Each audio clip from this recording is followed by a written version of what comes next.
नमस्कार दोस्तों, सुनील कुशवाहा स्वागत है आपके मेरे चैनल पर। दोस्तों ये 7 जून का एमपी फर्स्ट गार्ड का पहली शिफ्ट का एग्जाम हो चुका है। क्वेश्चन दोस्तों आ चुके हैं, थोड़ा सा स्पीड में डिस्कस करेंगे क्योंकि मैं नहीं चाहता आपका फालतू टाइम बर्बाद हो। ठीक है, 2 घंटे का डिस्कस करने का मतलब कुछ नहीं है। दोस्तों यहाँ देखिएगा, दोस्तों एक एमपी को क्वेश्चन आया था कि कर्क रेखा जिले के कितने जिलों से होकर निकलती है मध्य प्रदेश के, वो क्वेश्चन आया था। हनुमंता द्वीप मध्य प्रदेश में किस जिले में है? मनरेगा जो थी वो किस साल दोस्तों स्टार्ट हुई थी? पीएम आवास योजना किस वर्ष आई थी? मंगला चतुर्वेदी जी का जन्म मध्य प्रदेश के किस जिले में हुआ था? एक किताब थी, उसको ऑथर का नाम पूछा था दोस्तों, उसको याद नहीं आया। 2230 का करंट अफेयर पूछा था ऐसा आज। दोस्तों देखिए, करंट अफेयर तो कुछ भी पूछा है, लेकिन यदि आप देखिए 2230 का करंट अफेयर यदि पूछा है तो बहुत ही इंपॉर्टेंट कुछ करंट अफेयर पूछा होगा। तो बहुत ही मतलब 15-20 जो इंपॉर्टेंट करंट अफेयर के क्वेश्चन है वो आप प्रत्येक साल के पढ़ के जाइएगा। ठीक है, 2025 में एक फिल्म थी, उसको एक पुरस्कार के बारे में पूछा गया था। हड़प्पा सभ्यता में एक से क्वेश्चन आया था।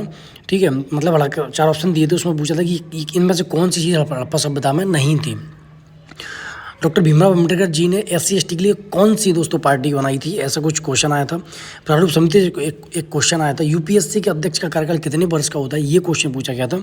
इसरो का प्रक्षेपण केंद्र जो होता है वो कहाँ पर है, ये पूछा था। गंगा नदी की सबसे बड़ी सहायक नदी है, उस पर एक कोई हिमनद ऐसा कुछ पता नहीं क्या था वो पूछा था, मतलब नदी से क्वेश्चन था, यमुना नदी से। ठीक है, फलारी जलाने से क्या नुकसान होता है, ये क्वेश्चन था। आइसक्रीम को जमाने के लिए नमक का इस्तेमाल क्यों किया जाता है, ये एक क्वेश्चन था। और अम्ल को नमक में रखेंगे तो अम्ल को यदि किसी पात्र में रखेंगे, शायद कौन सा स्टील का पात्र तो कुछ था उस, तो क्या नुकसान होगा, ये क्वेश्चन था। ठीक है, पर्यावरण से 2 या 3 क्वेश्चन पर डे पूछ रहे हैं। जैसे इस बार क्वेश्चन आया था कि बायोगैस जो बनती है वो कैसे बनती है, ये क्वेश्चन था। मेल्टिव की आवाज़ सारडी से क्वेश्चन था। ठीक है, ओजोन से संबंधित क्वेश्चन था। और सूर्य ऊर्जा से एक प्रश्न पूछा गया था। प्रकाश वर्ष से एक क्वेश्चन था। ठीक है, और सर्वग्राही और सर्वदाता ब्लड जो होता है उससे एक क्वेश्चन था। पराबैंगनी किरणों की जो संबंध, ऐसा कुछ पराबैंगनी किरणों की संबंध में हानि से कुछ क्वेश्चन था। बॉडी मास इंडेक्स से भी आज एक क्वेश्चन आया हुआ था। ठीक है, मैथ के देखिए तो बहुत ज़्यादा स्टूडेंट क्वेश्चन नहीं बता पाए, लेकिन यही था कि मैथ के जो क्वेश्चन थोड़ा सा बहुत ज़्यादा कैलकुलेटिव थे आज। और 3 से 4 क्वेश्चन टाइम एंड वर्क से पूछे गए थे। ठीक है, जैसे एक अकेला इस कार्य को इतने दिन में करता है, या फिर एक ही कार्य क्षमता दुगनी है और B की उससे आधी है, तो दोनों मिलकर किसी कार्य को कितने दिन में करेंगे, ऐसा कुछ क्वेश्चन पूछा गया था। एक औसत से क्वेश्चन पूछा गया था कि ब्याज से कि पहले वर्ष इतना परसेंट ब्याज है, दूसरे वर्ष इतना परसेंट ब्याज है, तीसरे वर्ष इतना परसेंट ब्याज है, तो कुल मिलाकर उसको कितना परसेंट ब्याज मिलेगा, ऐसे कुछ क्वेश्चन पूछा गया था। आय और व्यय में इतने का अनुपात है तो उसकी आय से ऐसा कुछ क्वेश्चन पूछा गया था। और एक छात्र के 6 विषय में उसको औसत मार्क कितने हैं, यदि एक विषय में मान लीजिए 56 की जगह 65 नंबर लिख लिए गए हैं तो सही उसका क्या होगा औसत, ये पूछा गया था, उसको औसत दिया था। ठीक है, हिंदी का बहुत ईजी आए थे, मतलब हिंदी आप डेली लाइफ पढ़ते तो बहुत ईजी क्वेश्चन हिंदी से पूछे गए थे।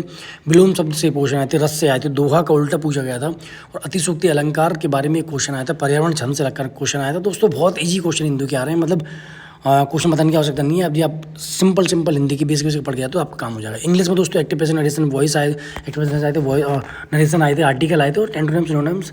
ठीक है, और जो बेसिक इंग्लिश में जो आ रहा है वो इंग्लिश का क्वेश्चन स्टूडेंट ज़्यादा बता नहीं पाया क्योंकि वो उसका इंग्लिश बहुत वीक था, तो इसका इंग्लिश में अच्छे से नहीं है। ठीक है, बाकी दोस्तों ये थोड़ा सा रिव्यू था, मैंने आपको बता दिया, इससे आपको आइडिया लग जाएगा कि नेक्स्ट एग्जाम आपको कैसे आने वाला है और किस तरीके से आपको पढ़ना है। फिलहाल दोस्तों आज के लिए इतना ही। चैनल को सब्सक्राइब करना ना भूलें और कट ऑफ के रिगार्डिंग शाम को एक वीडियो आएगा, उसको देखना ना भूलें। जय हिंद, जय भारत।